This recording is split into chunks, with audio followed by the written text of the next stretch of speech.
video fine?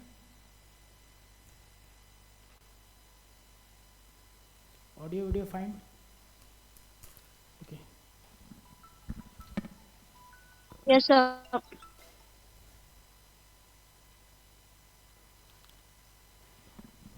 Just a minute.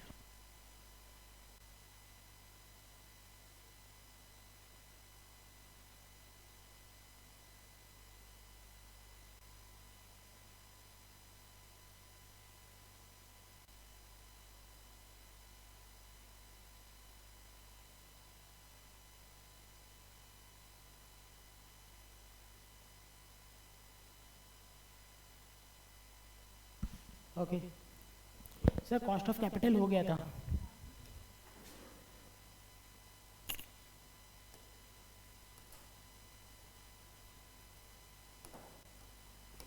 हो गया था ना कॉस्ट ऑफ कैपिटल? समझ में आया था? इजी था? इजी नहीं था? इजी नहीं था कॉस्ट ऑफ कैपिटल? करना क्या था? W इंटू के, W इंटू के, W इंटू के, यही तो करना था। कॉस्ट ऑफ कैपिटल इजी था?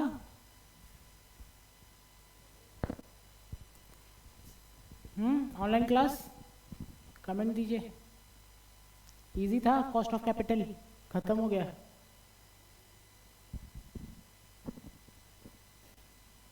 अरे करना क्या था? W इंटू के ही तो करना था। और ये तो दे ही दे रहा था आपको। आपको सिर्फ के ही निकालना था। और उस के निकल इतना निकलवा दिया कि याद हो गया था, कैलकुलेटर पे निकल रहा था। याद है कि नहीं? तब मत बोलना भाई नहीं हुआ है। इतना एफर्ट दिया यार। एफर्ट नहीं दिया था क्या? मैंने समझाया था इतना। ओके, आज क्या करेंगे? Fund flow statement.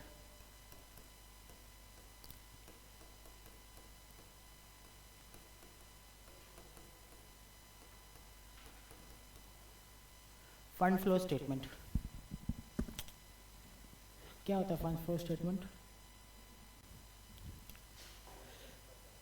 कंपनी का फंड मैनेज करना।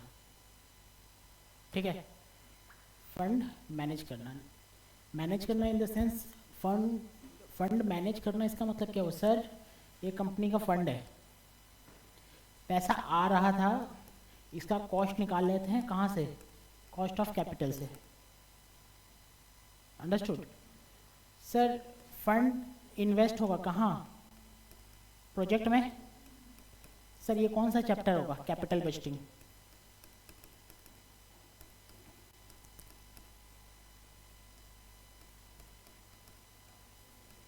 Capital budgeting. सर इंटरनली तो फंड मैनेज होगा ना कंपनी के अंदर में? होता है ना, इंटरनली फंड मैनेज होता है। वो कहाँ पे होगा? वो होगा आपका फंड फ्लो स्टेटमेंट में एंड कैश फ्लो स्टेटमेंट में। It is just a statement helpful for home investor. Understood? आप फंड मैनेज कैसे कर रहे हैं? व्हाट विल इन्वेस्टर थिंक कि आप एफिशिएंटली फंड मैनेज करें या inefficiently? Efficiently. Fund is financed by whom? Investors, your equity share holders, your preference share holders. ठीक है, फंड मैनेज ठीक से नहीं होगा। इससे क्या होगा? सर इससे होगा आपका फंड का एफिशिएंसी घटेगा। Investor will sell out your share. Investor will sell out your share.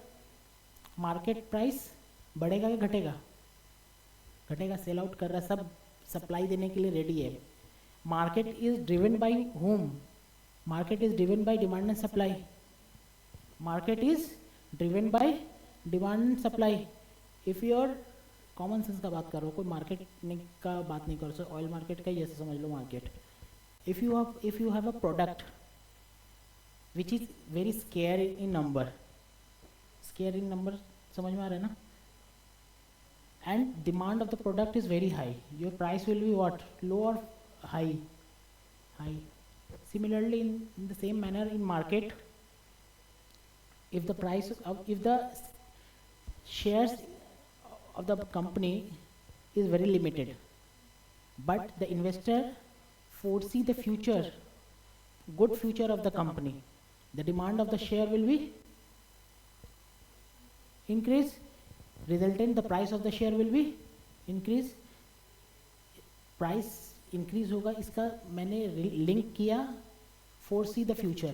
Foresee the future in the sense you are managing the company efficiently or inefficiently. Efficiently, you are managing the fund, internal fund of the company efficiently.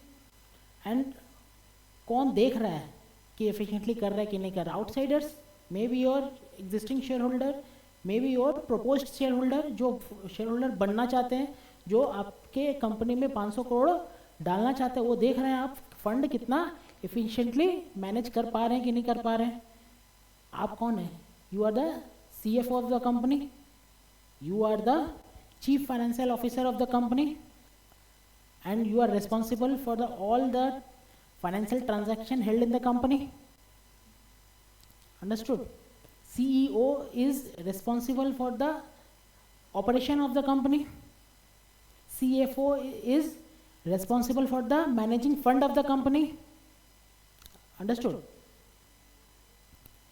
तो sir fund आप manage कर रहे हैं कि नहीं कर रहे हैं, कैसे पता चलेगा? सर वो पता चलेगा from your fund flow and cash flow. It is a statement which the CFO has to prepare for the outsider. Outsider समझ में आ रहा है? Outsider means your existing share holder और your proposed shareholder, prospective shareholder. ये में से the English is prospective shareholder, जो इन्वेस्ट करना चाह रहे हैं या फिर इन्वेस्ट कर रहे हैं. आप गलत करेंगे तो जो इन्वेस्ट करना चाह रहे हैं वो नहीं करेंगे इन्वेस्ट, और जो एग्जिस्टिंग है they will sell out your share and your market price will be fall. आप अच्छा से मैनेज कर रहे हैं तो इन्वेस्ट जो करना चाह रहे हैं वो और ज़्यादा इन्वेस्ट करेंगे, और your demand of the share will increase and price of the share will be also increase. अरे समझ में? तो कहानी किसका है? प्रेजेंटेशन का है. सर पुराने जमाने में क्या होता था, किसी को पता है क्या? बही खाता, पैसा आया यहाँ लिख दिया, पैसा गया यहाँ लिख दिया, यही होता था ना? अरे भाई पुराने जमाने में यही होता था. यहाँ पता नहीं मारवाड़ी लोग ऐसे ही बनाते थे. प्लीज डोंट माइंड अगर मारवाड़ी है, बिकॉज मैं भी बनाया हुआ हूँ. I am not a Marwari, but I also use to work in under a Marwari. वो मुझे ऐसे ही देता था कि सर मैं पार्ट टाइम के लिए जाता था, and the age of the Marwar that I would recall him as a Ratan Tata of his company. Because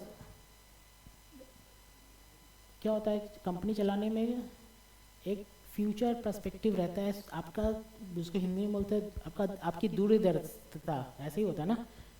आप जो काम कर रहे हैं उसको दूर तक देखने की क्षमता वो उस आदमी में था.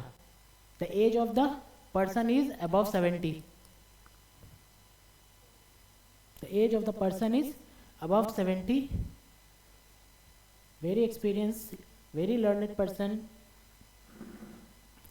मैं कॉलेज के बाद जाता था उसके पास काम करने, वो मुझे 700 रुपया महीना देता था, 1 घंटा जाके उसके पास काम करता. मेरा काम क्या था? उसका खाता बनाना, कैश रोकड़ मिलाना. वो दिन भर में जितना ट्रांजैक्शन करता था एक कागज में बना देता था पेंसिल से लिख लिख के, और मैं जाता था उसका हाथ से लिखता. उस टाइम कंप्यूटर नहीं था. ठीक है? 700 तो 700 एक भी नहीं देता था. वेरी मच कंजूस, at the same time very much learned person. ठीक है? तो मैं उनके पास सीखने जाता था. तो क्या होता था कि मैं उसके पास काम करता था, तो ऐसे ही था. कैश जहाँ पे आया, सर ओपनिंग कितना था, गया आया, लास्ट में क्लोजिंग बच गया, बोला था. मैं उनका बाबू बाबू बोलता था. उनका नाम था सरनेम बाबू, जैसे कि my name is Sharma, Sharma बाबू. ठीक है? तो मैं एक्स बोलता हूँ मैं, अभी नहीं बोल रहा हूँ।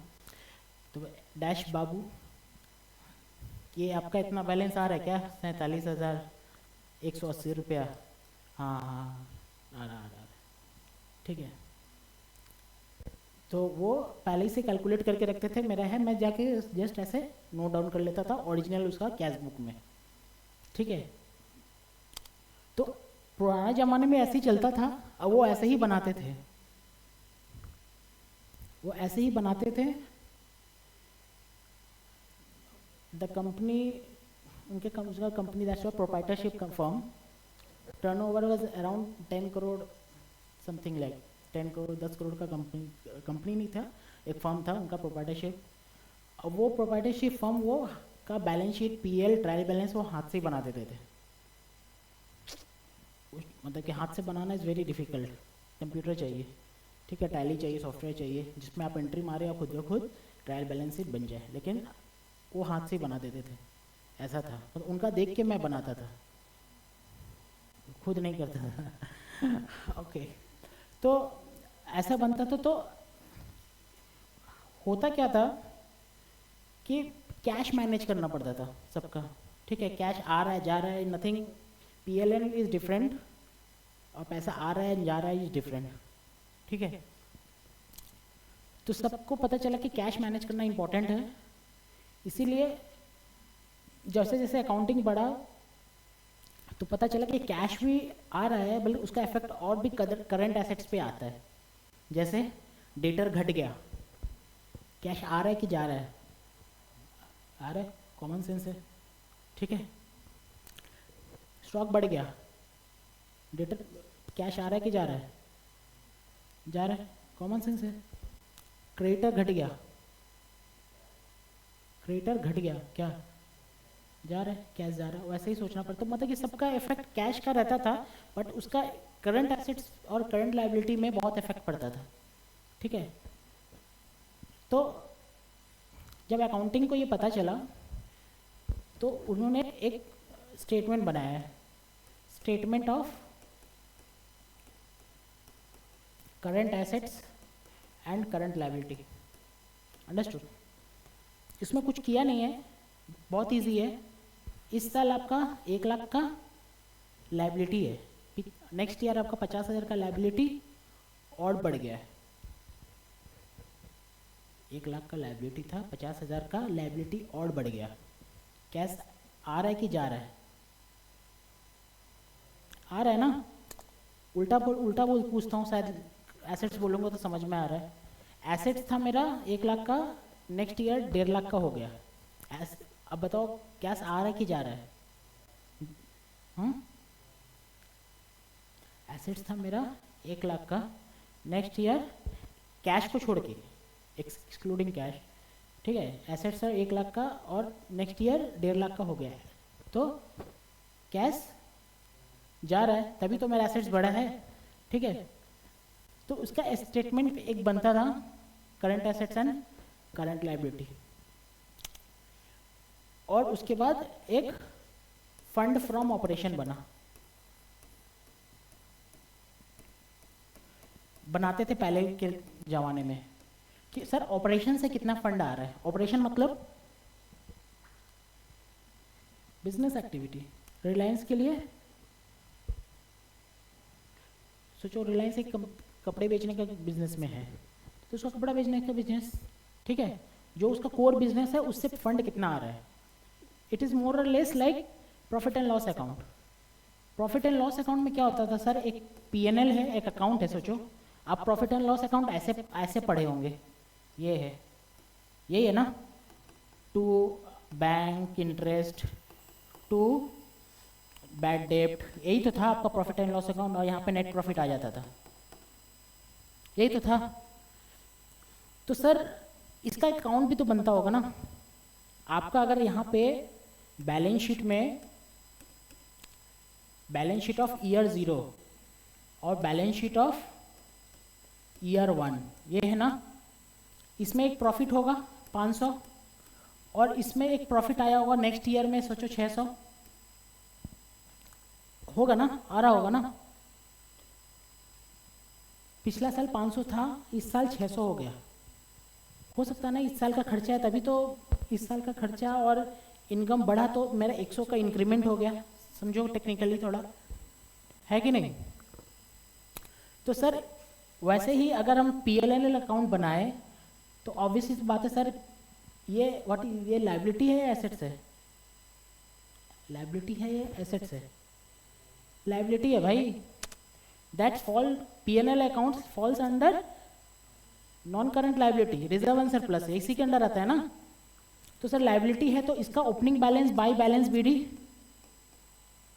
500, टू बैलेंस सीडी 600। देख लो ये क्या गलत बोल रहा हूँ क्या? यही है ना।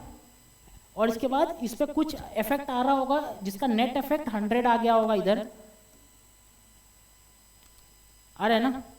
तो अगर नेट इफेक्ट 100 आ रहा है, अगर नेट इफेक्ट की बात कर रहा हूँ मतलब कि हो सकता है इसमें डिप्रिशिएशन होगा। सोचो मैं कोई फिगर्स कहीं से याद करके नहीं बोल रहा, अपने मन से ही बोल रहा हूँ। 20, 10, 9 ऐसे ऐसे करके कितना हो रहा है ये? 20, 10, 30, 30 से 39 है ना। और यहाँ पे 39 और यहाँ पे हमको 100 लाना है। चलो 639 माइनस 500 कितना होगा? 639 139। तो यहाँ पे 39 और जोड़ दे, कितना हो रहा है? 639 माइनस 500।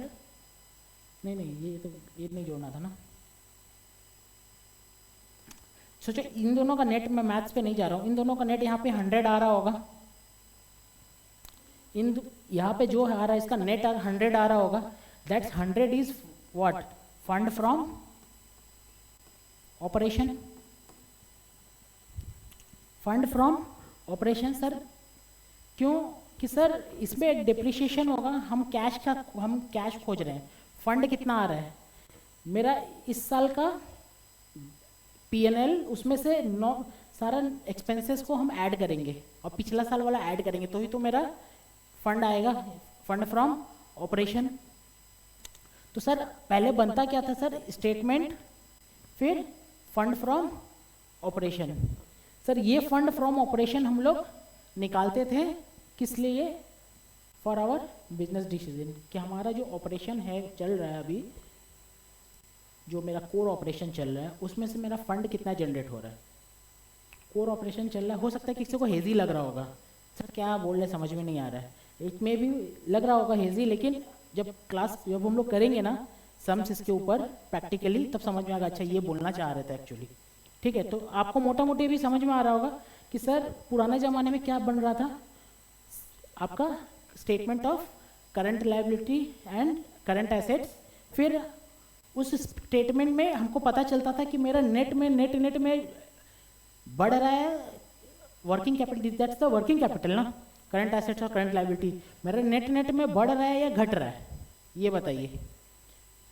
हो सकता है ना कि सर मेरा नेट में करंट एसेट्स और करंट लायबिलिटी को माइनस कर दे, इंक्रीज और डिक्रीज, तो मेरा नेट वर्किंग कैपिटल आया।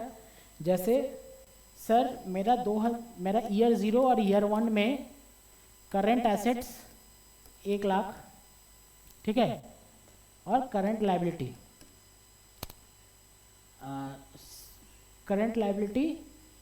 आपका से 70, ईयर 1 में 150 और यहाँ पे 90, ये 30, ठीक है। ये मेरा वर्किंग कैपिटल हो गया ना, ये मेरा वर्किंग कैपिटल हो गया। और यहाँ पे वर्किंग कैपिटल क्या हो गया 60। पहले में वर्किंग कैपिटल कितना था 30, अभी का वर्किंग कैपिटल कितना है 60। तो नेट में -30 क्या हो रहा है? डिक्रीज इन वर्किंग कैपिटल या increase in working capital? Decrease in working capital. पहले के ज़माने में ऐसे निकालते थे सर मेरा वर्किंग कैपिटल जो है वो डिक्रीज कर रहा है या इंक्रीज कर रहा है। पहला डिसीजन लेने का ये। दूसरा डिसीजन मेरा फंड फ्रॉम ऑपरेशन क्या आ रहा है, मेरा हम जो ऑपरेशन कर रहे हैं उस पर मेरा फंड जो हम ऑपरेशन कर रहे हैं, जैसे मेरा बिजनेस है बिस्किट्स बेचने का, तो मैं बिस्किट्स जो बेच रहा हूँ तो उसमें मेरा फंड जनरेट कितना हो रहा है सर? प्रॉफिट नहीं, प्रॉफिट में जो हम लोग प्रॉफिट निकालते हैं, पीएनएल जो से प्रॉफिट निकालते हैं, उसमें दैट्स ऑन एक्यूरियल बेसिस और कैश बेसिस। एक्यूरियल बेसिस तो उसमें डिप्रिशिएशन रहता है क्या? रहता है। Depreciation is not a cash expenses. Sir provision रहता है क्या? यस, लेकिन provision is not a cash expenses. ठीक है, तो सर जो कैश एक्सपेंसेस नहीं है उसको हटा के तो मेरा फंड आ जाएगा ना। अरे समझ में, अगर मेरा सेल है 100 लाख रुपया और मेरा परचेज है से 40 लाख रुपया, 60 लाख रुपया is my cash sales, sorry fund from operation. लेकिन पीएनएल में क्या होता है, उसमें से माइनस डिप्रिसिएशन माइनस हेलाना तेना सब कुछ लेस होके आता है मेरा पीएनएल। अंडरस्टूड?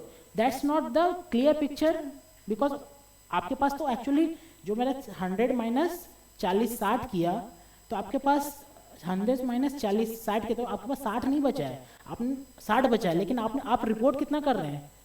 आप रिपोर्ट कितना कर रहे हैं? आप रिपोर्ट कर रहे हैं से 40, बिकॉज डिप्रिशिएशन भी लेस कर रहे हैं। लेकिन एक्चुअली मेरा फंड कितना जनरेट हो रहा है कैश ऑपरेशन से? 60। अंडरस्टूड? तो वो 60 को अचीव करते थे। ठीक है, और उसके बाद पता चलता था कि सर मेरा ऑपरेशन, मेरा कैश एक्सपेंसेस कितना आ रहा है, सॉरी आपका फंड फ्रॉम ऑपरेशन कितना आ रहा है, वर्किंग कैपिटल कितना आ रहा है, और उसको रिपोर्ट करते थे इन फंड फ्लो स्टेटमेंट। क्या समझ में आ रहा है सर? पहले जमाने में क्या होता था, इंक्रीज इन या डिक्रीज इन वर्किंग कैपिटल निकालते थे, फिर उसके बाद फंड फ्रॉम ऑपरेशंस निकालते थे और उसको रिपोर्ट करते थे किसमें? Fund from operation. ठीक है, fund flow statement, sorry fund flow statement, उसमें रिपोर्ट करते थे। अब कैसे निकालते हैं, उसका फॉर्मेट क्या है?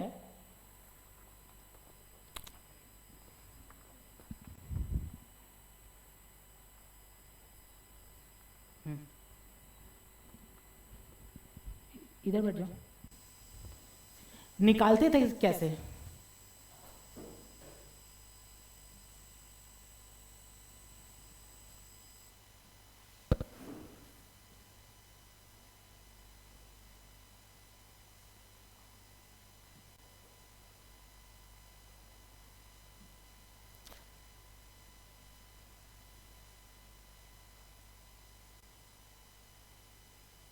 देख लीजिए, ये निकालते थे statement of changes in working capital. देख लो, मैंने वही लिखा था, current assets minus current liability. आप सारा करंट एसेट्स जोड़िए। ठीक है, data, stock, bills receivable, cash in hand, cash at bank, सारा, इससे आपका टोटल करंट एसेट्स आएगा। उसमें से करंट लायबिलिटी वो जोड़िए, कितना? क्रेडिटर, बिल्स पे सारा करंट लायबिलिटी मैंने दिया, मतलब अदर करंट लायबिलिटी भी इसमें आएगा। फिर आपको ईयर 1 और ईयर 2 का वर्किंग कैपिटल मिल जाएगा, ईयर 0 और ईयर 1 का, और उसको आप उसके बाद नेट डिक्रीज और नेट इंक्रीज पता चल जाएगा। सर क्या ये माइनस ये करके, पहला स्टेप। ठीक है, दूसरा स्टेप, अब पता कीजिए कि आपका फंड फ्रॉम ऑपरेशन क्या आया है। आपको दूसरा स्टेप क्या निकालना है? फंड फ्रॉम ऑपरेशंस क्या आया है। फंड फ्रॉम ऑपरेशन निकालने के लिए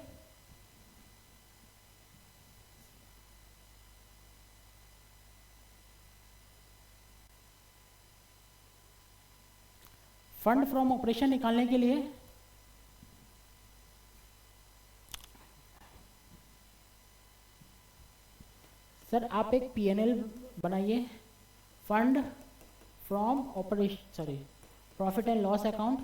ठीक है, जो भी हो, उसमें आप ओपनिंग पीएल डालना और क्लोजिंग पीएल डालना, सारा एक्सपेंसेस को यहाँ पे जोड़ना पड़ेगा और यहाँ पे आपका निकलेगा फंड फ्रॉम ऑपरेशन। ठीक है, हाँ, और एक्यूरल बेसिस का एक्सपेंसेस है, इसको प्लस कर रहा है, इधर से माइनस करके यहाँ बैलेंसिंग फिगर आएगा, ठीक है। दूसरा स्टेप क्या है, फंड फ्रॉम ऑपरेशन डालना। और तीसरा स्टेप फंड फ्लो स्टेटमेंट बनाना, जिसमें सारा डिटेल रहेगा। क्या क्या डिटेल सर? पहला आपका सोर्स ऑफ फंड क्या है, पैसा कहाँ से आ रहा है आपके पास, और एप्लीकेशन फंड क्या है, पैसा कहाँ जा रहा है। देखिए पैसा कहाँ से आ सकता है, इक्विटी शेयर इशू किए पैसा आएगा, fund from business operation, fund from statement से fund from business operation, issue of long term, सारा इशू कर रहे हैं तो ही आ रहा है, पैसा आने का सोर्स है। Sale of fix assets, non trading income, अगर वर्किंग कैपिटल घट गया, दैट्स घट गया तो इसका मतलब पैसा आ रहा होगा कहीं से, तभी तो घटा है। और एनी इंक्रीज इन लायबिलिटी और डिक्रीज इन एसेट्स, एसेट्स घट गया या फिर लायबिलिटी बढ़ गया, तो आपका एप्लीकेशन सोर्स ऑफ फंड में आएगा, ठीक है। एप्लीकेशन पैसा लग कहाँ रहा है सर, आपने प्रेफरेंस शेयर रिडीम कर दिया, समझ में आ रहा है ना, रिडीम कर दिया। दूसरा डिबेंचर रिडीम कर दिया, लॉन्ग टर्म लोन को रिपेमेंट कर दिया, फिक्स एसेट्स या इन्वेस्टमेंट परचेज किया, कोई भी डिविडेंड या टैक्स पेमेंट किया, any other non trading income, fund lost through business operation. Sir ये आपका हो सकता है ना कि फंड फ्रॉम बिजनेस ऑपरेशन आ रहा, हो सकता है नेगेटिव आ रहा हो, तो नेगेटिव आ रहा तो यहाँ फंड लॉस्ट हो जाएगा। और फिर इंक्रीज इन वर्किंग कैपिटल, यहाँ डिक्रीज था, यहाँ पे इंक्रीज है। आ रहा समझ में, क्लियर है? हाँ, ये लिस्ट एग्जॉस्टिव नहीं है सर, मैंने मतलब मैक्सिमम जो हो सकता है मैंने डाल दिया है, ठीक है। लेकिन आपको क्या माइंड लगाना है सर, पैसा आ कहाँ से रहा है, पैसा जा कहाँ से रहा है, एंड ये दोनों क्या होना चाहिए, टैली। तो सर यही बनता था पहले का टाइम में, अंडरस्टूड। पहले का टाइम में यही बनता था कि आदमी देखता था कि पैसा आ कहाँ से रहा है, जा कहाँ रहा है। पीएनएल नहीं बनाता था, पीएनएल बनाता था obviously for the compliance purpose, लेकिन that's not the for the compliance purpose. कहीं पे लिखा नहीं था कि यही बनाना है, understood. That's not the compulsion in as per companies act या फिर अदर एनी स्टैट्यूट, ये कंपल्सन नहीं था, लेकिन बनाते थे to make the efficient decision making, ठीक है। पैसा आ कहाँ से रहा, पैसा जा कहाँ से, सबको एक जॉब लिस्ट, जब भाई पैसा आ रहा है जा रहा है का टोटल तो मैच होना पड़ेगा ना, अंडरस्टूड। तो ऐसे ही बनता था ये। अब क्या है कि तीन चीज इसमें इंपॉर्टेंट था। पहला चीज क्या था, चेंजेस इन वर्किंग कैपिटल, दूसरा फंड फ्रॉम ऑपरेशन, और तीसरा ये बनता था, ठीक है। आपको भी यही बनाना है। अब सम्स आपको कैसे दे रहा है, सम्स आपको कैसे देगा कि एक सम्स निकालते हैं,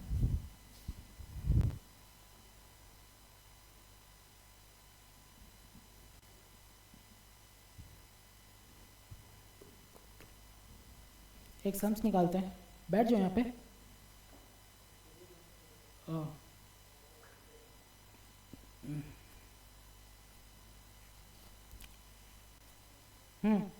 from the following summarized statement of assets and liability, prepare changes in working capital changes आपको निकालना है, मतलब आपको सिर्फ कौन सा पार्ट स्टेप 1 निकालना है, ठीक है। लेकिन मैं आई विल ट्राई कि मैं सारा सम्स करूँगा इसमें। कौन कौन से सम्स, तीनों स्टेप, ठीक है। पहले लिखते हैं, पहले लिखेंगे नहीं, पहले देखेंगे, ये सम्स हम लोग देखेंगे सिर्फ, ठीक है, लिखना नहीं है ये सम्स। ऑनलाइन क्लास समझ में आ रहा है क्या?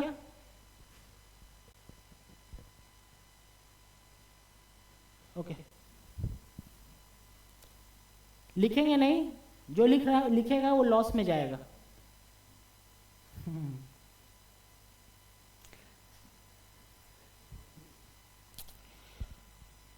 पहले सबसे पहले क्या बनाएंगे, स्टेटमेंट ऑफ, सिर्फ कैलकुलेटर उठाओ आंसर बताओ। Statement of changes in working capital,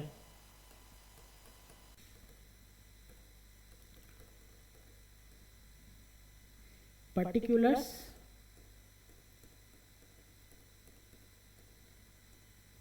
क्या दिया हुआ है पहले 31/3/2015,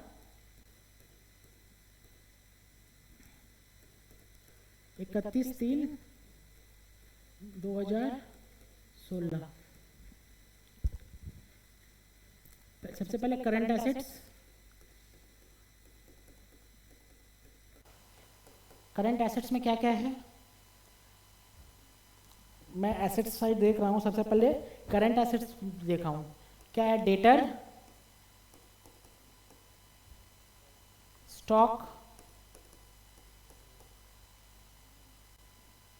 bills receivable, cash in hand और कैश एट बैंक। ये बताओ, यह है 1,60,000, फिर दो, यहाँ पे 2,00,000, फिर ये 77,000, 1,09,000, फिर 20,000, फिर 30,000, फिर क्या है 15,000, 12,000, 10,000।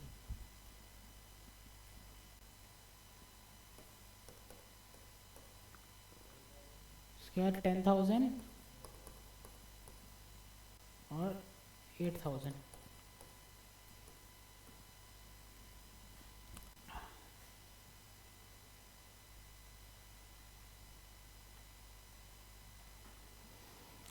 क्या आ गया टोटल, टोटल करंट एसेट्स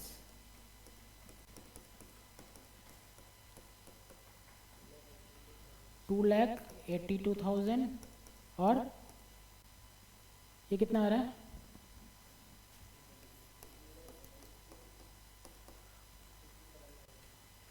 कितना, 3,57,000। तो अभी नेट रेट में क्या देख रहा है, करंट एसेट्स बढ़ गया है, ठीक है। करंट लायबिलिटी में क्या है, क्रेडिटर्स है ना, क्रेडिटर्स और बिल्स पेबल।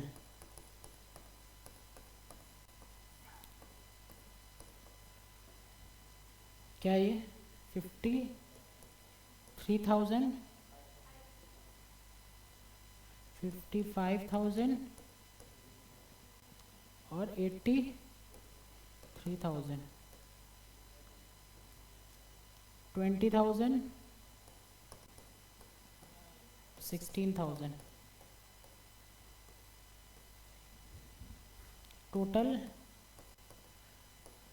करंट लायबिलिटी कितना आ रहा है, ये 75,000 और 99,000।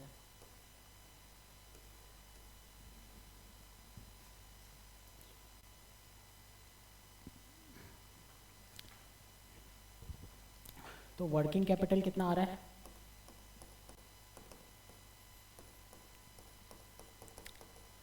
इसको हम एक काम करते हैं, इसको बी डाल देते हैं और इसको ए डाल देते हैं, ठीक है। ए माइनस बी कितना आ रहा है, 2,07,000, ये कितना आ रहा है, 2,58,000। देयरफॉर क्या आ रहा है, इंक्रीज या decrease, increase in working capital कितना आ रहा है, 2,58,000 माइनस 2,07,000, 51,000। आ रहे समझ में सर, हमको यही निकालना था इस सवाल में, लेकिन हम पूरा करेंगे क्या, हाँ नहीं, सम्स ये पर्टिकुलर सम्स में यही था। आप क्वेश्चन पढ़ो क्या है इसमें। फंड फ्लो भी है, अच्छा, तो मैंने जानबूझ के उसको चेंज कर दिया, ठीक है कोई बात नहीं। 51,000, ठीक है तो देना।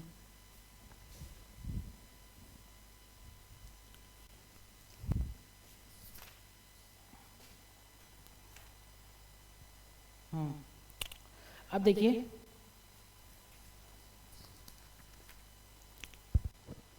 मेरा कौन कौन सा लाइबिलिटी में काम हो गया।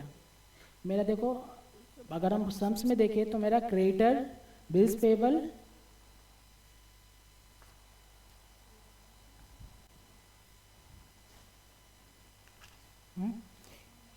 ये आपका देखो, ये पेज नंबर आपका इंस्टीट्यूट का, ये लिया गया आपका इंस्टीट्यूट का मैट से, आईसीएमआई का मैट से पेज नंबर 161, ठीक है।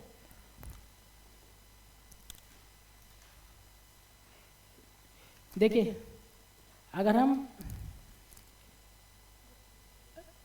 एडिशनल इंफॉर्मेशन में क्या दिया हुआ है, फंड फ्लो स्टेटमेंट में क्या देखना है आपको, पीएलएल आइटम देखना है, सबको ऐड माइनस करना है। लेकिन प्रॉब्लम क्या पता है कि आपको पीएनएल आइटम इतना इजीली देगा नहीं, आ रहा है समझ में। पीएनएल आइटम इतना इजीली देगा नहीं, आपको थोड़ा उसको फाइंड करना पड़ेगा, है कि नहीं। बोला डिप्रिशिएशन कितना है, 10,000 और 20,000 ऑन प्लांट एंड मशीनरी, दिख रहा है आपको।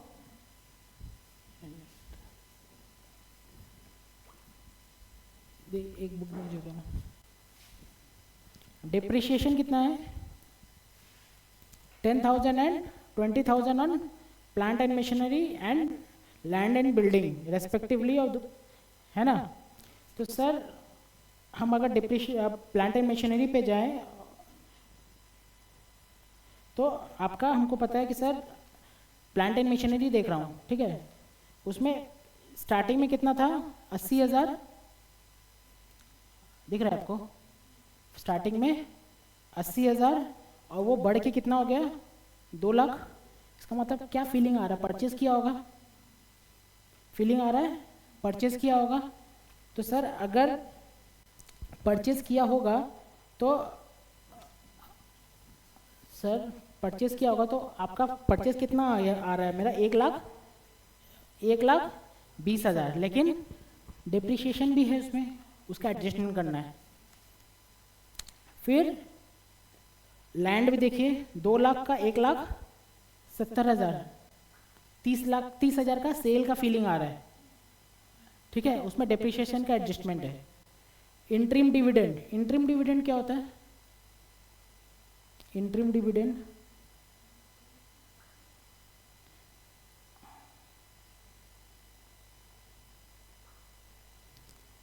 मैंने जो सम्स दिया था वो दिखा दो,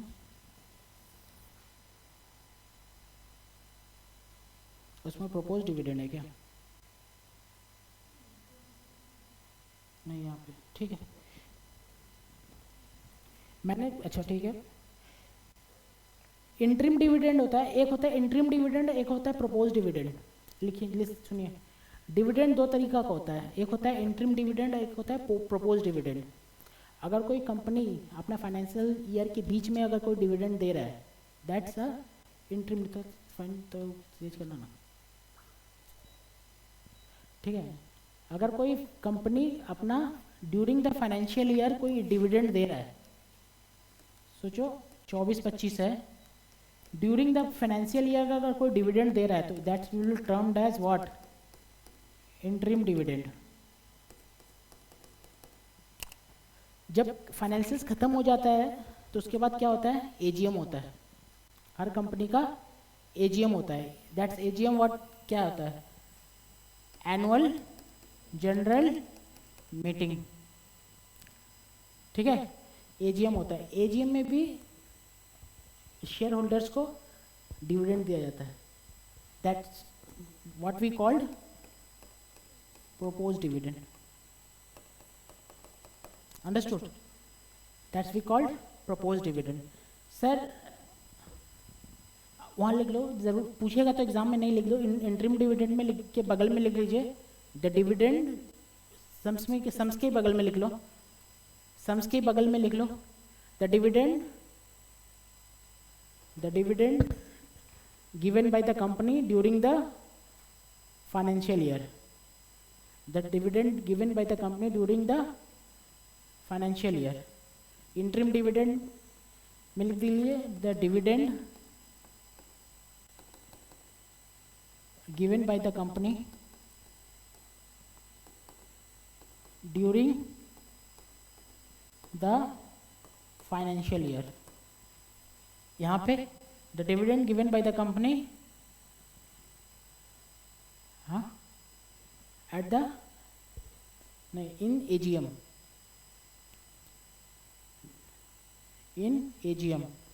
the dividend given by the company in AGM. Dividend किसको दे रहा है भाई, ये तो लिखा ही नहीं, शेयर होल्डर को, ये तो लिखाना नहीं है ना. Dividend is given by the company to what, share holder. याद है ना, इधर वाला वही वाला है, इधर वाला जो जा रहा है वही वाला. ठीक है, ये कभी पूछेगा नहीं, वैसे कभी फीलिंग आ जाए क्या होता है डिविडेंड या पूछ ले तो नम मत होना कि ऐसा ही है. ठीक है, तो सर इंटरिम डिविडेंड कितना दिया है 2024, इंटरिम डिविडेंड कितना दिया हुआ है 20,000, और इनकम टैक्स पेमेंट कितना किया हुआ है 35,000. ठीक है, तो सर हमको तो बनाना है फंड फ्लो स्टेटमेंट और फंड फ्रॉम ऑपरेशन यहाँ बनाना है. ठीक है, तो सर फंड फ्रॉम ऑपरेशन मैंने आपको बता दिया था, इट इज अ मतलब synopsis of profit and loss account. तो स्टार्टिंग करेंगे प्रॉफिट एंड लॉस अकाउंट से.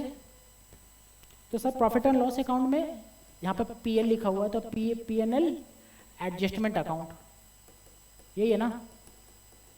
Bye balance BD to balance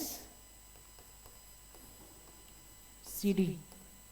क्या आ रहा है बीडी में, क्या आएगा 30,000, सीडी में 48,000. दिख रहा है ना. और सर हर अकाउंट, जितने भी एडजस्टमेंट है ना, सबका अकाउंट बनेगा. अंडरस्टूड, जितने भी है एडजस्टमेंट है सबका अकाउंट बनेगा. किसका इसका एडजस्टमेंट हम लोग कर चुके हैं, देख लो, debtor stock, bills receivable, cash in hand और कैश एट बैंक. उस जगह पे टिक लगा दीजिए, इसका एडजस्टमेंट हम लोगों ने कर दिया है, उस जगह पे टिक लगा दीजिए. डेटर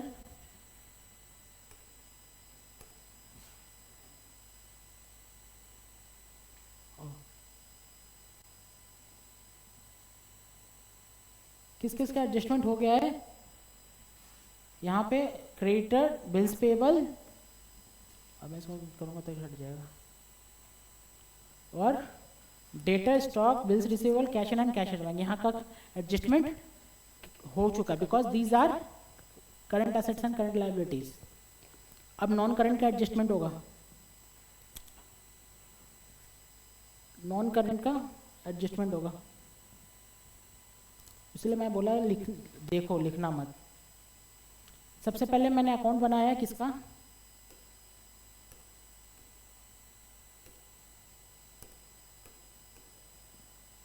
क्या हो गया,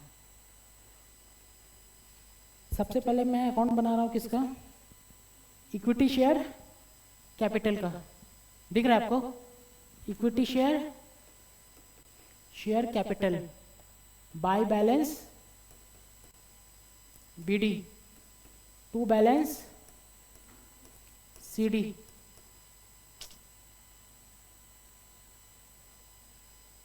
ठीक है, यहाँ नीचे लिखता हूँ. बीडी में कितना लिखूं 3 lakhs, फिर सीडी में 4 lakhs. ठीक है, फिर उसके बाद क्या बनेगा 8% preference share capital by balance BD कितना 1,50,000 टू बैलेंस सीडी कितना 1 लाख। फिर प्रॉफिट एंड लॉस बना दिया ना वहाँ पे फंड फ्लो स्टेटमेंट के साथ। फिर general reserve account, by balance BD कितना 40,000 टू 42,000 है क्या, टू बैलेंस सीडी कितना 70,000। फिर प्रपोज डिविडेंड, प्रपोज्ड डिविडेंड कितना होगा, बाय बैलेंस बीडी कितना 42,000 टू बैलेंस सीडी कितना 50,000। फिर उसके बाद propose dividend, provision for tax, provision for tax कितना बाय बैलेंस बीडी कितना 40,000 टू बैलेंस सीडी कितना 50,000। फिर अब हम एसेट्स देख रहे हैं, goodwill, goodwill by balance BD नहीं होगा, टू बैलेंस बीडी होगा, टू बैलेंस बीडी कितना 1,50,000 टू बैलेंस सीडी कितना 90,000। हाँ नहीं नहीं नहीं, ये वाला यहाँ का बाई होगा ना। हाँ दिखाना पड़ेगा सर, कुछ कुछ होता है ना बड़ा सम्स होता है, ये बड़ा सम्स है थोड़ा, ठीक है। Fund flow, cash flow, cap बज, तीनों बड़ा सम्स है। हाँ 7/7/14 के लिए आएगा वो। हाँ ठीक है। नहीं क्या होगा ना, जैसे जैसे आप करना स्टार्ट कर देंगे ना, मैच्योरिटी बढ़ेगा, फिर आप सोचेंगे नहीं, सिर्फ करेंगे। ठीक है, कुछ कुछ एडजस्टमेंट रहता है, उसी का एडजस्ट करना होता है। ये सब मतलब आएगा थोड़ा थोड़ा करने के बाद आपको आएगा। ये तो फर्स्ट टाइम कर रहा है तो आपको लग रहा होगा अरे बाप रे इतना क्या है। फिर क्या है, लैंड एंड बिल्डिंग और प्लांट एंड मशीनरी। क्योंकि मैं अगर जंप करूंगा ना तो आपका ना मतलब कहीं ना कहीं ब्रेक हो जाएगा अंदर में लिंक, कि सर कैसे कर रहे हैं ये समझ में नहीं आ रहा है। ठीक है, तो इससे बेटर है कि आप थोड़ा पेन लो, अभी करते करते होता है ना, कुछ टाइम मैंने आपको करवाया, फिर डायरेक्ट लिख दिया WACC equals to KE plus KE plus WE ऐसे करके जोड़ के लिख दिया, तो आपको ईजी लगने लगा ना। लेकिन क्यों ईजी लगने लगा, क्योंकि उसके पीछे एक टेबल का अंडरस्टैंडिंग था, अंडरस्टूड। फिर 1 - t के लिए मैं डायरेक्ट 0.7 लिख दिया, तो आपको ईजी लगने लगा। अच्छा 0.7 क्यों लिखा, कि उसके पहले मैंने बता दिया था 1 - t है, इसीलिए आप थोड़ा अंडरस्टैंडिंग के लिए थोड़ा पेन ले लो अभी। फिर धीरे धीरे क्या होगा ना, आप इसको वर्किंग, ये सारा that's all is a part of working. तो वर्किंग में थोड़ा थोड़ा स्किप करना आप खुद ही स्टार्ट कर दोगे कि ऐसे इसको बनाने की जरूरत नहीं, हटा दे। ठीक है, प्लांट एंड मशीनरी नहीं, to building to balance BD कितना आ रहा है 2 लाख, बाय बैलेंस CD कितना 1,70,000।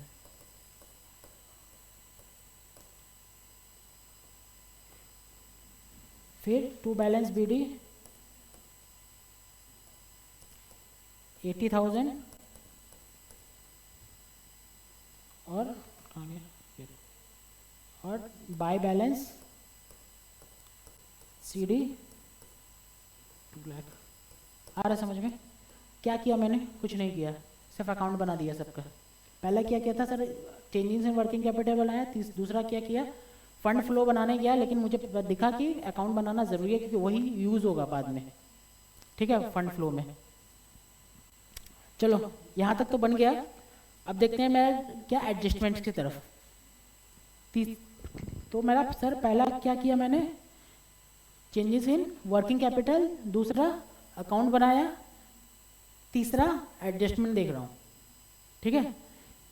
डिप्रिशिएशन कितना है, 10,000 and 20,000 charge on plant and land and building respectively.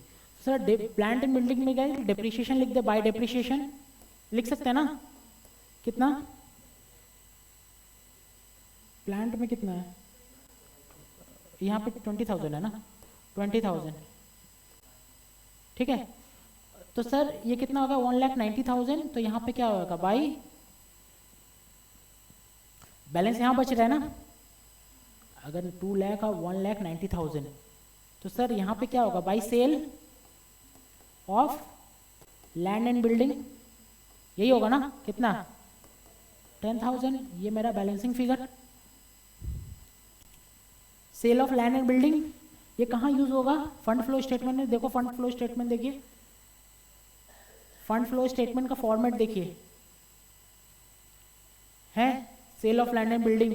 ये अकाउंट नहीं बनता तो आपके अंदर इतना मैच्योरिटी आना चाहिए ना कि ये माइनस ये करने से आ जाए। ये मैंने क्या किया, ओपनिंग माइनस क्लोजिंग, मुझे क्या दिखा, 30,000 का सेल है, लेकिन उसमें 30,000 का सेल तो हमको दिख रहा है, वो कोई भी बता देगा, लेकिन इतना मैच्योरिटी आना चाहिए अंदर में। सर वो बोले सर 30,000 का सेल तो आप बता रहे हैं, लेकिन उसमें डिप्रिशिएशन भी है, वो 20,000 का, मतलब 30,000, वो 30,000 नहीं, उसमें डिप्रिशिएशन माइनस 20,000 होगा, तो 10,000 का एक्चुअली सेल है। अरे समझ में, वो 10,000 वहां जाके आपको बैठाना पड़ेगा। Understood, okay. देन और क्या है,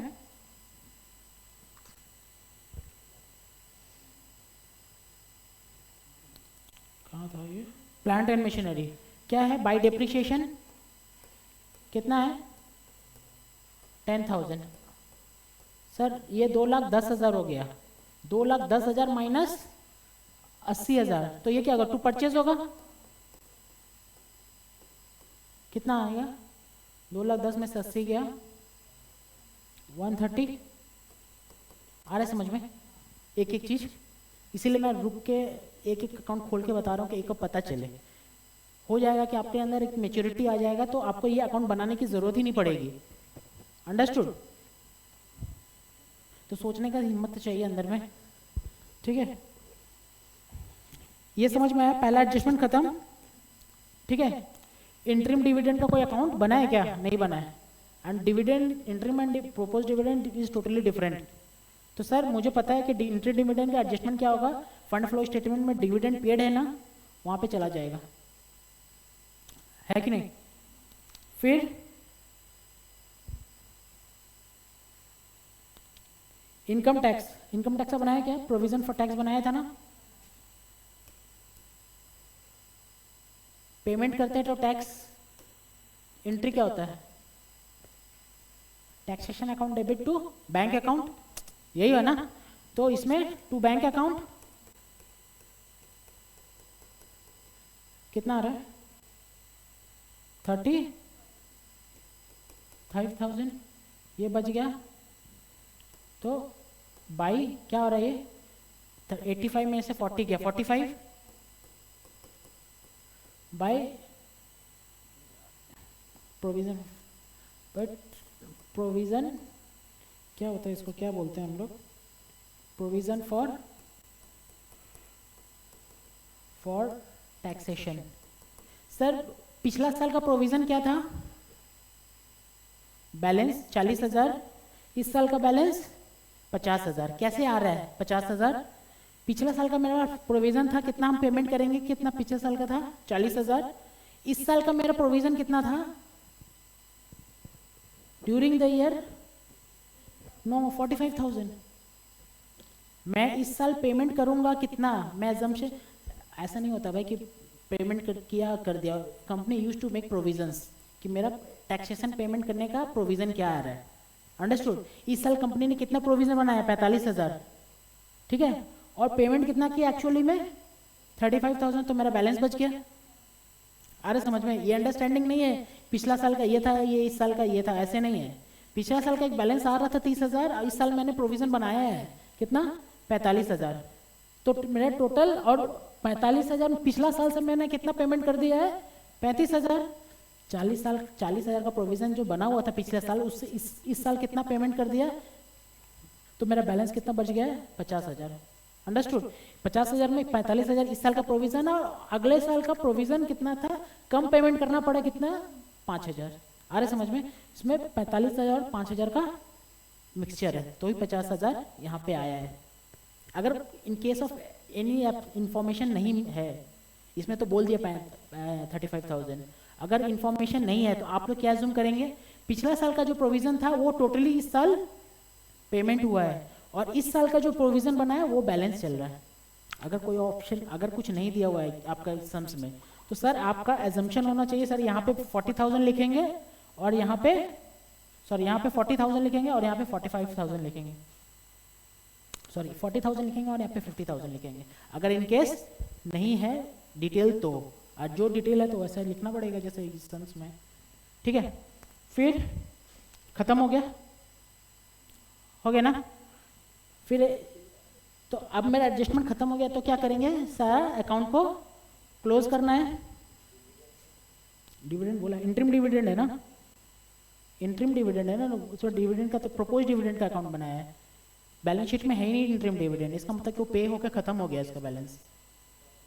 हाँ, एडजस्टमेंट नहीं चाहिए, वो फंड फ्लो में चला जाएगा डायरेक्ट, ठीक है। अगर अकाउंट बनाता, बैलेंस रहता, तो हम उसका एडजस्टमेंट करते हैं। जब उसका बैलेंस ही नहीं है, इसका मतलब क्या हुआ? उस टाइम इंटरिम डिविडेंड डिक्लेयर हुआ था और पेमेंट होकर खत्म हो गया, तो मेरा बैलेंस ही नहीं है बीच में। बैलेंस नहीं है तो सारा पैसा तो चला गया ना, जो पैसा चला गया फंड फ्लो में चला जाएगा, ठीक है। कुछ बोल रहा था क्या?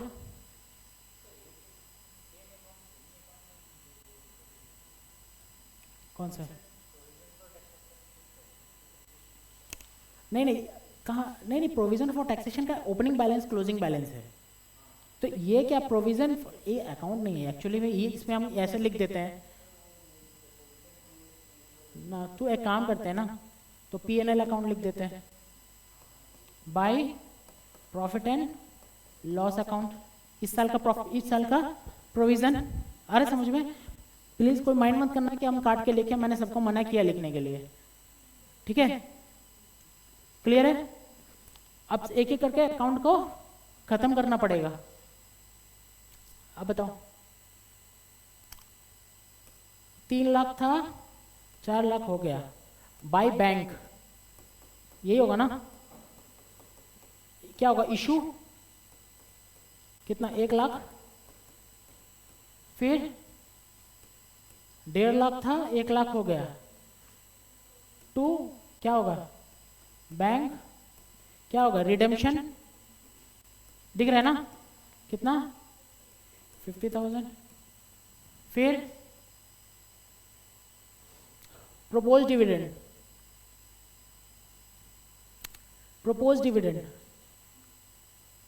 अगर मैंने बोला सर, अगर प्रोविजन फॉर टैक्सेशन में अगर कुछ नहीं बोला, इसमें प्रोविजन डिविडेंड में कुछ बोला है क्या? नहीं बोला है। अगर प्रोविजन फॉर टैक्सेशन में नहीं बोलता, प्रोविजन फॉर टैक्सेशन में, तो हम लोग क्या एज्यूम करते हैं? पिछला साल का अभी पेमेंट हुआ है, और इस साल जो बैलेंस है वही आपका इस साल का P&L में जाएगा, इस साल का प्रोविजन है। सेम एडजस्टमेंट किसके संग होगा? प्रोपोज डिविडेंड के संग। मैं नोट्स लिखवा दूंगा, नॉट अ प्रॉब्लम।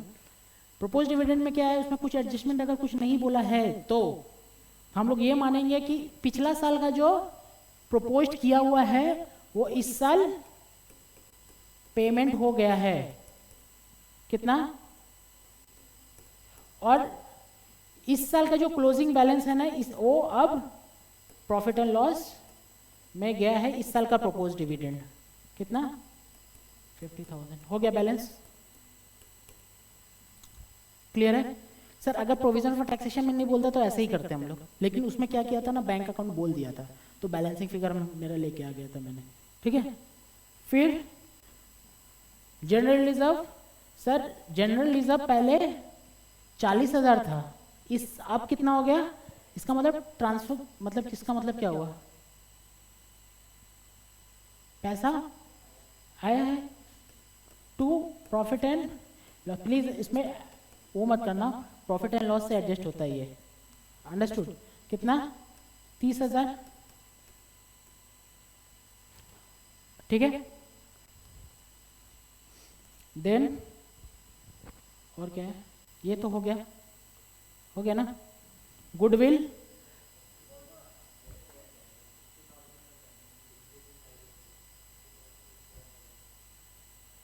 ओ उल्टा लिख दिया क्या मैंने? ओहो, उल्टा लिख दिया भाई, sorry. Bye profit and loss account, मतलब प्रॉफिट से हम लोग निकाले हैं और रिजर्व में डाल दिए हैं, यही वाला है ना कहानी। प्रॉफिट से निकाले हैं और रिजर्व में डाल दिए, कितना? 30,000 बैलेंसिंग फिगर, ठीक है। फिर देख लो, गुडविल शुरू में कितना था? 1,15,000। अभी गुडविल कितना हो गया? 90,000 हो गया। इसका मतलब क्या हुआ? गुडविल रिटर्न ऑफ, कहाँ रिटर्न ऑफ होता है भाई goodwill? Profit and loss account में, by goodwill written off by profit and loss account. कितना कितना आ रहा है? हाँ 25,000 गुडविल रिटर्न ऑफ। फिर और क्या क्या है? ये तो हो गया, ये भी हो गया, बन गया। अब बनाते हैं क्या मेरा फंड पीएल एडजस्टमेंट अकाउंट, देखते हैं। और एक संग संग बनाते हैं क्या fund flow statement, fund flow statement. Try करना ये दोनों आप एक साथ बना रहे हैं, क्या समझ में आया? कि इससे क्या होगा, थोड़ा यहाँ पे आएगा क्या? सोर्स ऑफ फंड, फिर एप्लीकेशन ऑफ फंड, यही है ना? ये दोनों आप एक साथ बना रहे हैं, कौन सा? फंड फ्लो स्टेटमेंट और पीएल एडजस्टमेंट अकाउंट, ठीक है। क्यों बना रहे हैं एक साथ? क्योंकि सर आपका जो लेजर्स है इसमें दो इफेक्ट है, एक बैंक का इफेक्ट है और एक पीएल का इफेक्ट है। एक एक करके पकड़ना, जो बैंक का इफेक्ट है बैंक में डालना, यहाँ पे जो पीएनएल का इफेक्ट है पीएल एडजस्टमेंट में डालना, दोनों एक साथ हो जाएगा ना। सबसे पहले क्या था, खोलो यार मेरे को फिर वो करना पड़ेगा। सबसे पहले क्या था? अच्छा ये तो आपने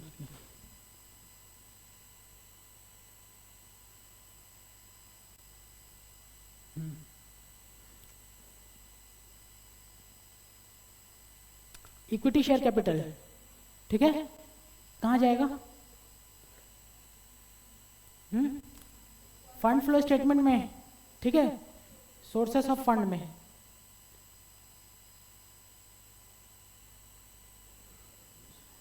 सोर्स ऑफ फंड इशू किया है ना, इशू ऑफ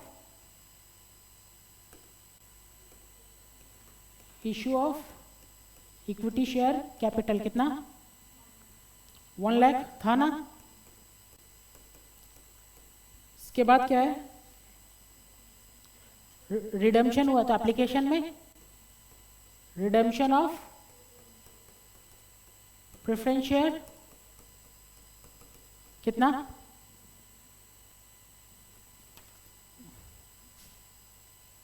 50,000। फिर उसके बाद देखो,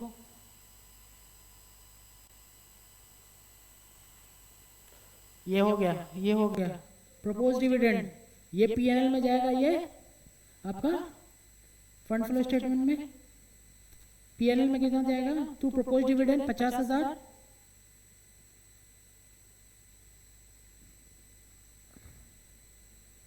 to propose dividend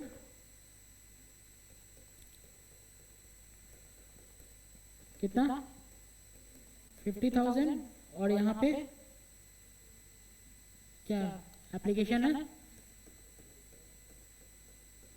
propose dividend कितना 42,000 यही तो था।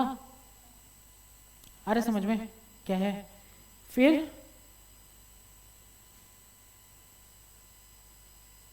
यार इसीलिए तो ना जनरल रिजर्व कहाँ जाएगा to PNL account to transfer to general reserve या फिर जनरल रिजर्व ही लिखो डायरेक्ट क्या सर टू जीआर कितना 30,000 फिर प्रपोज डिविडेंड लिख दिया ना। प्रोविजन फॉर टैक्स ये कहाँ जाएगा फंड फ्लो स्टेटमेंट ये पीएल एडजस्टमेंट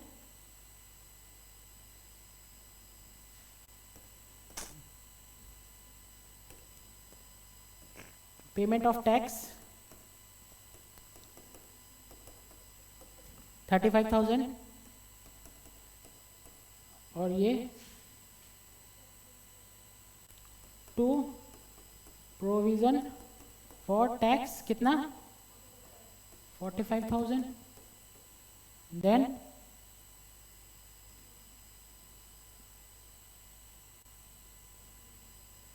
गुडविल पीएनएल में जाएगा 25,000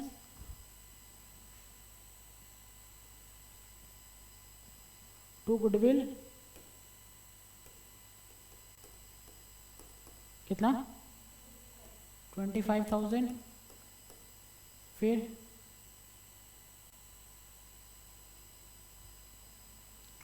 लैंड एंड बिल्डिंग कितना 10,000 और परचेज 1,30,000 यही है ना।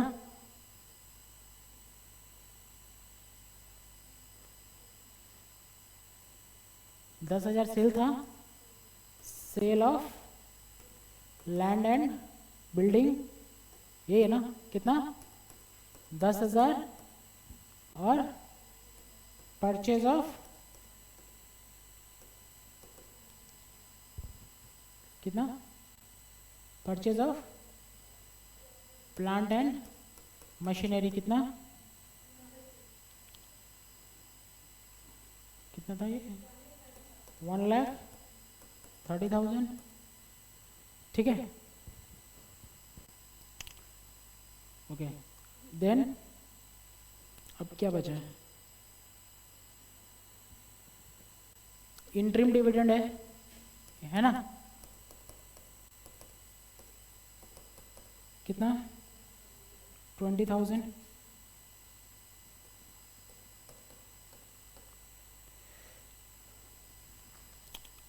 प्रेफरेंस डिविडेंड पेड है आप लोग इसको ले सकते हैं या फिर नहीं भी ले सकते हैं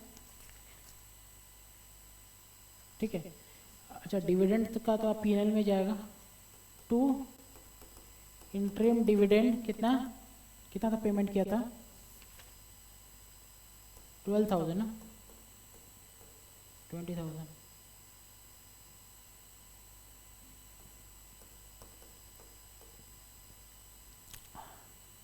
ठीक है 20,000 फिर अच्छा डिप्रिसिएशन था ना टू डिप्रिसिएशन कितना 30,000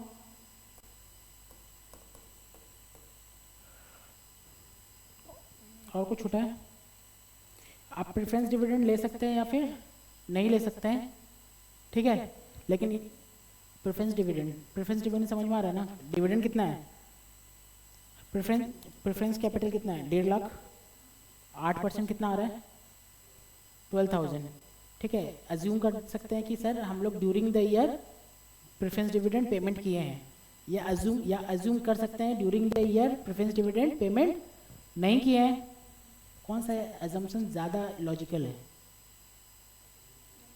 नहीं ऐसा नहीं होता भाई ऐसा नहीं होता करना पड़ेगा अंडरस्टूड। तो यहाँ पे लिख सकते हैं टू प्रेफरेंस डिविडेंड। अच्छा किस पे, 1,50,000 पे या फिर 1 लाख पे? स्टार्टिंग वाले पे करेंगे ना ड्यूरिंग द ईयर। 1,50,000 का 8% कितना? 12,000, 12,000 है ना? कितना बच गया? सब हो गया। गुडविल रिटर्न ऑफ कितना आ रहा है total? By fund from operation निकालो क्या आ रहा है।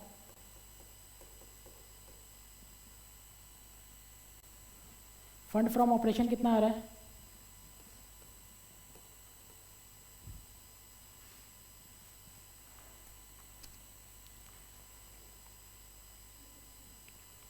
टू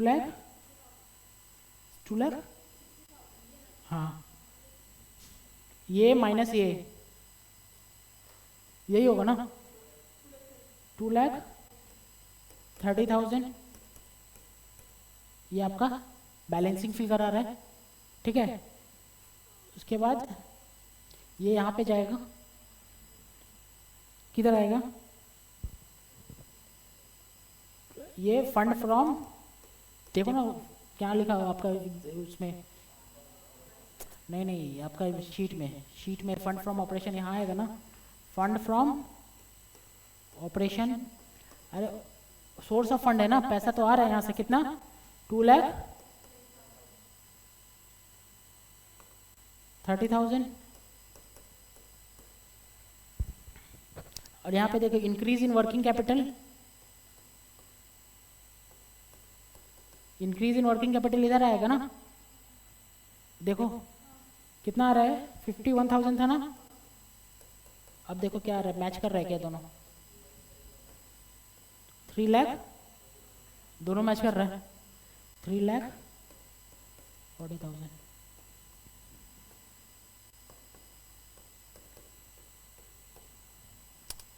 आ रहे समझ में? ऑनलाइन क्लास समझ में आ रहा है क्या?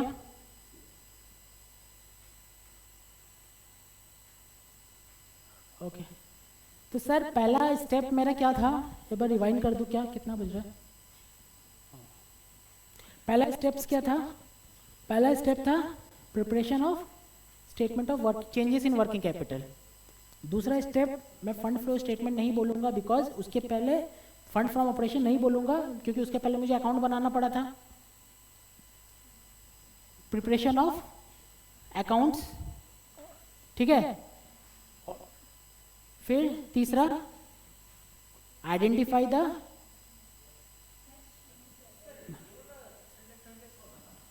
ये कितना आ रहा है? और प्रेफरेंस कितना आ रहा है? 12,000 में पेमेंट वहां पे ले लिया ना, प्रेफरेंस डिविडेंड। अरे वहां पे ले लिया ना, वहां पे ले लिया तो यहाँ भी लेना पड़ेगा ना, ठीक है। तो सर पहला step changes in working capital, दूसरा स्टेप आपका opening of accounts, relevant accounts, तीसरा आइडेंटिफाई द परचेज सेल, ठीक है, रिलेवेंट एडजस्टमेंट्स, चौथा preparation of fund flow statement, पांचवा प्रिपरेशन ऑफ चौथा preparation of PL adjustment account, और last preparation of fund flow statement. मेरा क्या स्ट्रेटेजी है सर, स्टेप 4 एंड स्टेप 5 दोनों एक साथ करना है, ठीक है। सर मेरा केस में ऐसा हो जाए तो मैं, आप बोल रहे हैं कि ऊपर बैलेंस लिख दो और नीचे बैलेंस लिख दो, उसके बाद भरो, यही मैंने तो ये किया। सर मैंने लिखा बाद में मुझे ज्यादा निकल रहा तो यहाँ लिख सकते हैं क्या, टू गुडविल लिख सकते हैं क्या? सर आपके पास पेज है और आपने इंस्टीट्यूट को एग्जामिनेशन फीस दिया है, पकड़ के एक पूरा पेज में यही लिख कर देना, एक पेज में पीएल एडजस्टमेंट और दूसरा पेज में पूरा का पूरा फंड फ्लो स्टेटमेंट, ऊपर लिख देना टू और नीचे बाई। अब तो आ जाएगा ना सारा, कंजूसी नहीं करना, अंडरस्टूड। लेकिन ये मत इसके ये करोगे ना आपका मार्क्स काट लेगा वो लोग, ठीक है, इससे अच्छा आप ही काट लो उसको। अंडरस्टूड। तो थोड़ा सा लिख लेते हैं। आप इसको घर पे कर लेंगे ना? हाँ, आपका इंस्टीट्यूट में सोल्यूशन गलत दिया हुआ है, कुछ कुछ जगह पे छोड़ दिया है, एडजस्टमेंट नहीं किया हुआ है। ठीक है, हाँ पीडीएफ, लेकिन इसका सोल्यूशन आपका आप इंस्टीट्यूट का उसमें कर लेना। ठीक है, जैसे कि आपका ये नहीं दिया हुआ था, आप लिख लो तो इंस्टीट्यूट के मैट पे, इंस्टीट्यूट के मैट में क्या नहीं दिया हुआ था, ये नहीं दिया हुआ था, इसको लिख लो। Purchase of plant and machinery दिया हुआ क्या? ओ, तो ये नहीं दिया हुआ है, दिया हुआ है। अच्छा, वर्किंग नहीं किया हुआ ना? ठीक है, लेकिन वर्किंग मैंने किया, जानबूझ के किया है। ठीक है, वर्किंग मैंने क्या हो जाता है, ठीक है, लेकिन मैंने किया कि फर्स्ट टाइम है ना। ठीक है, तो लिख लेते, थोड़ा सा लिख लेते हैं। Steps for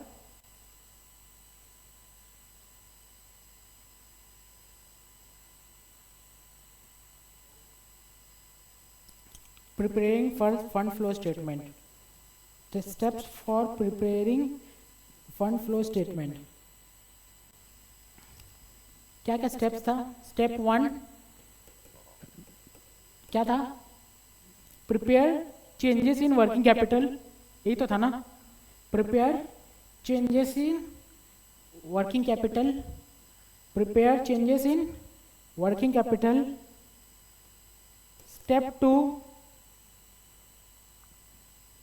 Step 2, open all relevant account. Open all relevant account as a non-current assets and liability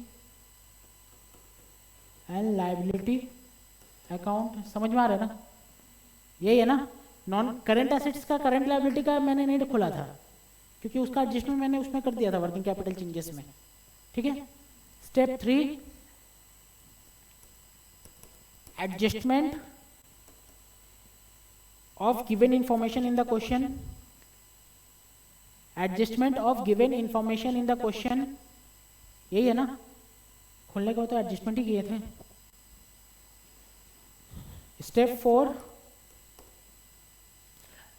adjustment of given information in the question and closure of account. Closure of accounts, यही था ना? Adjustment करो और close करो accounts को।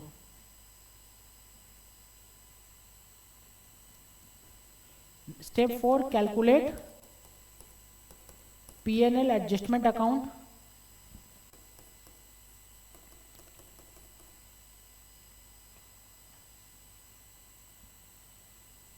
ठीक है, और calculate fund from operation FFO। नहीं, ऐसे कैलकुलेट नहीं करो, यहाँ पर प्रिपेयर कर लो। प्रिपेयर P&L एडजस्टमेंट अकाउंट, यही है ना? And calculate fund from operation. Number 5, prepare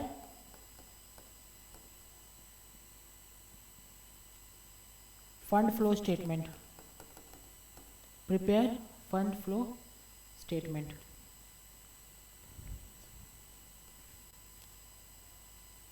preferably एक साथ, प्रिफरेबली एक साथ। अंडरस्टूड? एक साथ बनाना है दोनों, टाइम सेव होगा थोड़ा। ठीक है, दूसरा क्वेश्चन एक बार देखिए, घर पे करना, लेकिन देख लो मेरे साथ।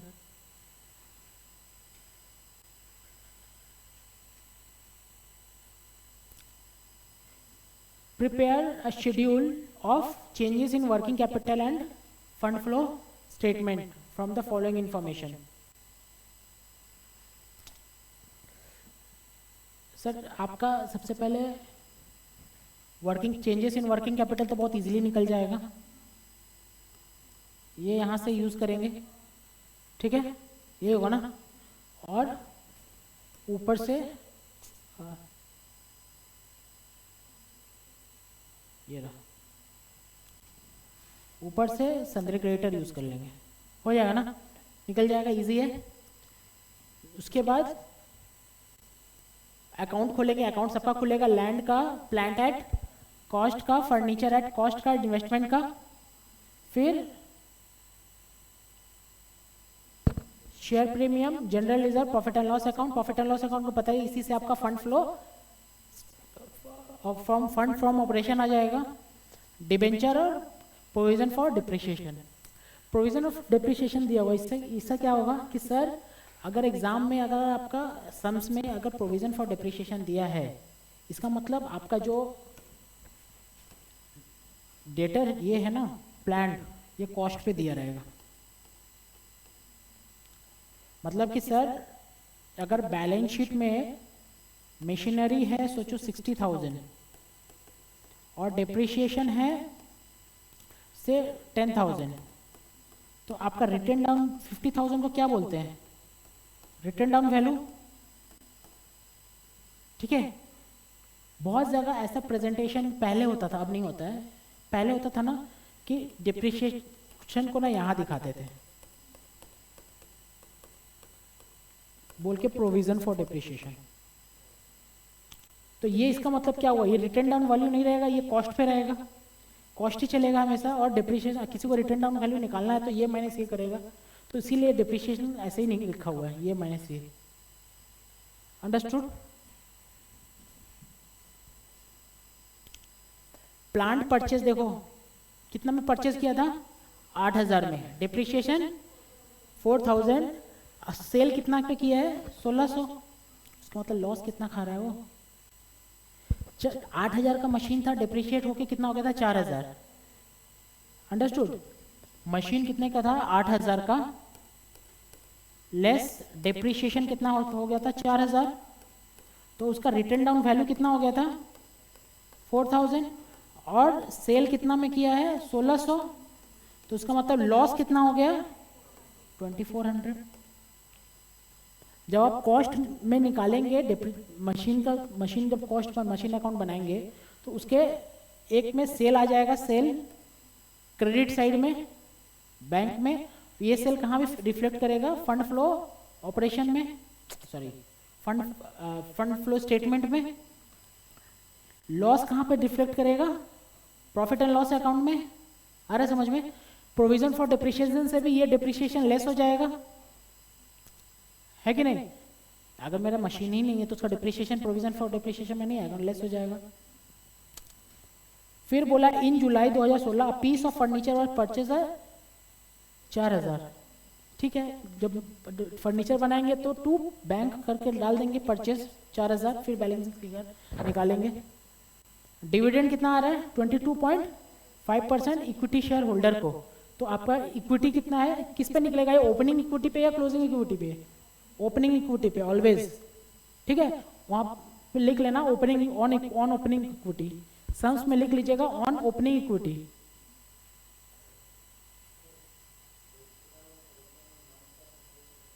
मंथ में नहीं जाएंगे, ये क्वेश्चन है कि बेचने और खरीदने में मंथ भी देखेंगे क्या, मंथ नहीं देखेंगे, ठीक है। अज्यूम मंथ देखेंगे तो आपका प्रॉब्लम हो जाएगा ना, ठीक है। सोच लेना कि स्टार्टिंग में ही बेचा खरीदा है, ठीक है, पूरा पर डिप्रिसिएशन चार्ज करना, ठीक है। तो आपका जो ओपनिंग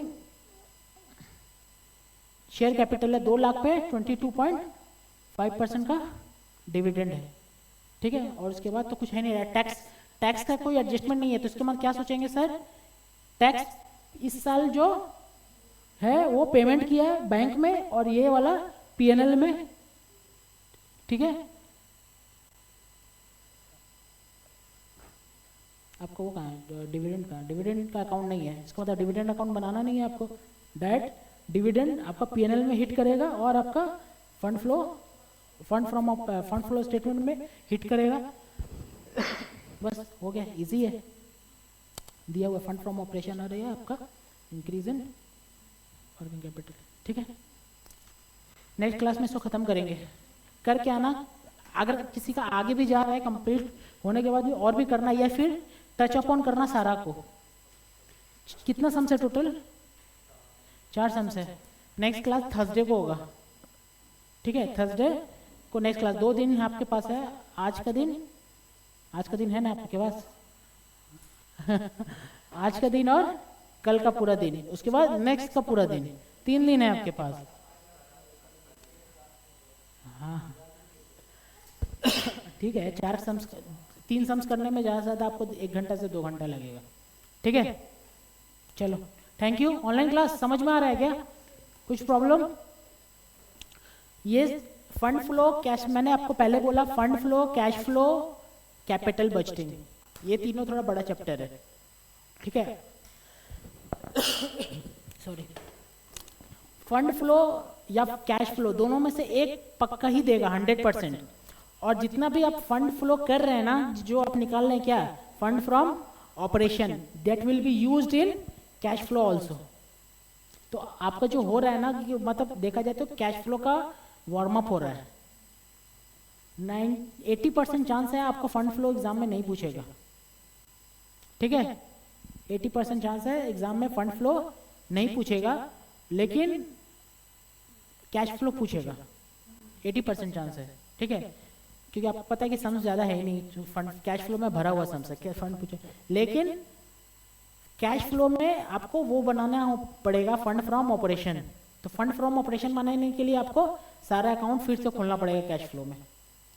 तो मैं चाहता हूँ कि आप फंड फ्लो में इतना ज़्यादा एक्सपर्टाइज हो जाए अकाउंट खोलने में, क्या कि अब जब कैश फ्लो बनाने जाना उतना अकाउंट खोलने की जरूरत नहीं पड़े आपको। आपको देख के लगे अच्छा प्रोपोज डिविडेंड, जो प्रोविजन फॉर टैक्स है ना, अच्छा पिछला वाला अभी पेमेंट और इस साल वाला प्रोविजन, तो आपको अकाउंट खोलने की जरूरत नहीं है। दिख रहा है ना आपको? तो वो एक्सपर्टाइज आ जाएगा कैश फ्लो में, इसलिए मैं इसको एक एक अकाउंट खुलवा रहा हूँ, ठीक है। Thank you. नेक्स्ट क्लास आपका थर्सडे होगा, ठीक है। चलो।